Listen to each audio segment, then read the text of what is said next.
قبلہ رسول خدا صلی اللہ علیہ وسلم کے بعد کون لوگ مرتد ہو گئے؟ کیونکہ ایک بہت بڑی تعداد کا ذکر آتا ہے کہ لوگ رسول اللہ صلی اللہ علیہ وسلم کی آگمن ہوتے ہی جو ہے وہ مرتد ہو گئے تھے. تو اس بارے میں کوئی قرآن سے نص ہو تو پیش فرما دیں. جی 144 نمبر آیت ہے سورہ آل عمران کی.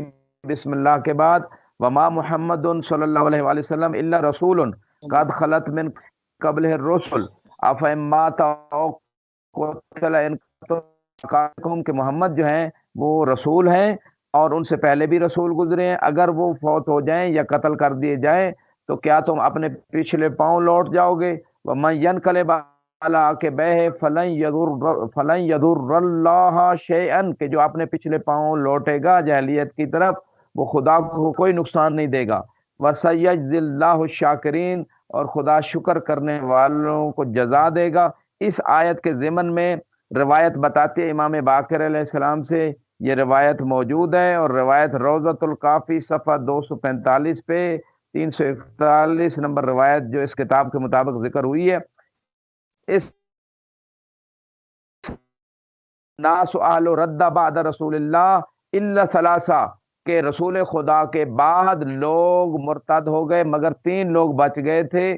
اب یہاں پہ طبعاً اہل بیت کے علاوہ کی بات ہو رہی ہے، عام لوگوں کی بات ہو رہی ہے، تو اس کے حوالے سے کوئی ممکن ہے تعجب کرے تو تھوڑی دیر پہلے جناب موسیٰ کا قصہ اور ان کی قوم کا قصہ قرآن کے اندر موجود ہے، اور وہ سب لوگ سوائے چند لوگوں کے مرتد ہو گئے اور انہوں نے بچھڑے کی پوجا شروع کر دی اور شرک کی طرف چلے گئے. وسیع بھی دور موجود تھے موسیٰ علیہ السلام کے، یہ قرآن کا واقعہ ہے. سب کا امتیں اپنے نبیوں کو قتل کر دیتی تھیں اور ان کا انکار کرتے تھیں. کتنی امتوں پہ عذاب آیا، جناب صالح کی اونٹنے کی کونچیں کاٹی گئیں تو عذاب آیا، ہود کی قوم پہ عذاب آیا، کتنی قوموں کے اوپر جو عذاب کا قرآن میں ذکر ہے. اس قرآن کو اگر ترجمے کے ساتھ لوگ پڑھتے ہوتے تو یہ نہ کہتے کہ یہ کیسے ہو سکتا ہے کہ نبی کے جانے کے بعد فوراً لوگ جو ہے وہ بے دین ہو گئے اور دین سے مرتد ہو گئے اور نبی کی تعلیمات کو بھلا دیا اور نبی کے اہل بیت پہ ظلم شروع کر دیا. تو اگر وہ قرآن کو تھوڑا ترجمے سے پڑھ لیں، لوگوں نے تو نبیوں کو قتل کر دیا. جناب یحییٰ کا سر بھی ایک باغی اور بد عورت نے جو ہے وہ حق مہر کے طور پہ مانگا تھا اس بادشاہ سے، تو جناب یحییٰ کا سر جو ہے اسے ہدیہ میں دیا گیا. جناب زکریا کو کس طرح قتل کیا گیا، اور باقی انبیاء کے کتنے تذکرے ہیں. تو ان سب واقعات قرآن میں ہونے کے باوجود لوگ کہتے ہیں یہ نہیں ہو سکتا بھی رسول کے بعد وہ فوراً لوگ مرتد ہو جائیں، بے دین ہو جائیں. تو اس کا مطلب ہے قرآن لوگ فقط پڑھتے ہیں، سمجھتے نہیں ہیں پچھلی امتوں کے حالات کیا گزرے ہیں. یہاں بھی امام فرما رہے ہیں وہ کون 3 لوگ رہ گئے تھے، ایک مقداد، دوسرے ابو ذر، تیسرے سلمان. اور یہ 3 جو ہستیوں کا ذکر ہے اہل بیت کے علاوہ.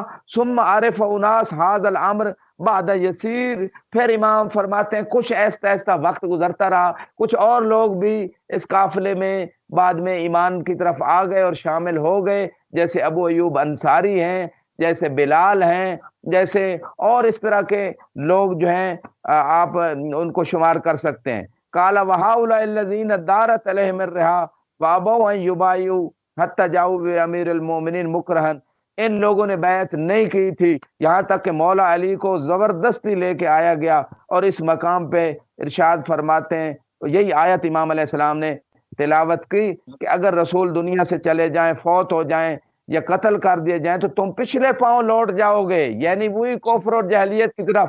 آیت بھی بالکل واضح ہے، یعنی اس آیت سے بھی سمجھ آ رہی، اگر بندے تھوڑا سا غور کریں کہ یہ لوگ پچھلے پاؤں لوٹ گئے. اور وَمَن يَنْقَلِبْ عَلَىٰ عَقِبَیْهِ فَلَن يَضُرَّ اللَّهَ شَیْئًا، کہ جو پچھلے پاؤں لوٹے گا وہ خدا کو کوئی نقصان نہیں دے گا. اور یہ کتنی دفعہ ہوا، احد میں لوگ چھوڑ کے چلے گئے رسول خدا کو، اور مقامات پہ کیا کیا ہوا. تو اسی طرح جو ہے غزوہ اپنا صلح حدیبیہ سے پہلے کیا ہوا، صلی اللہ علیہ وآلہ وسلم کی نبوت میں لوگ شک کرنے لگے، ان کے سامنے یہ کہنے لگے. تو یہ ساری باتیں، یہ سارے واقعات جو قرآن اور روایات سے اور تاریخ سے ثابت ہیں. اور اس مقام پہ امام علیہ السلام مزید ارشاد فرماتے ہیں کہ یہاں پہ ایک اور روایت میں امام باقر علیہ السلام ارشاد فرماتے ہیں، اے ابو الفضل لا تسألنی عنہما فواللہ ما مات منا میت الا ساخط علیہما، کہ ان کے بارے میں سوال نہ کرو جو رسول خدا کے بعد جنہوں نے اہل بیت کو چھوڑ دیا، ہم میں سے جو بھی دنیا سے گیا اس سے پہ ناراض گیا ہے۔ اور اسی طرح اگر فرماتے ہیں کہ ہم میں سے جو بڑا ہوتا ہے وہ اپنے چھوٹے کو یہ وصیت کر کے جاتا ہے، اس کس بات کی وصیت کہ ان لوگوں پہ جنہوں نے رسول کے بعد اہل بیت کو چھوڑ دیا ان پہ ناراضگی ہی ناراضگی ہے، کیونکہ دونوں نے ہمارے حق میں ظلم کیا اور ہمارے فے کو، وہ اس کے علاوہ ایک فے بھی تھا جو قرآن میں جس کا تذکرہ ہے، ان لوگوں نے ہمارے فے کو ضائع کیا، ہمارا حق جو تھا وہ بھی انہوں نے ضائع کیا، اور ہماری گردنوں پہ ان لوگوں کو مسلط کیا ان لوگوں نے۔ اور یہ بات خطبہ بعض اور خطبوں کے اندر بھی یہ بات موجود ہے۔ اور اسی مقام پہ امام علیہ السلام فرماتے ہیں کہ جب ہمارا قائم ان کا قیام ہوگا تو اس وقت لوگوں پہ یہ سارے حقائق جو ہیں جو چھپے ہوئے ہیں وہ ظاہر ہو جائیں گے۔ اور آخر میں جو امام علیہ السلام نے جملہ ارشاد فرمایا روضۃ الکافی صفحہ 245 حدیث 340 کے اندر یہ ساری بات موجود ہے۔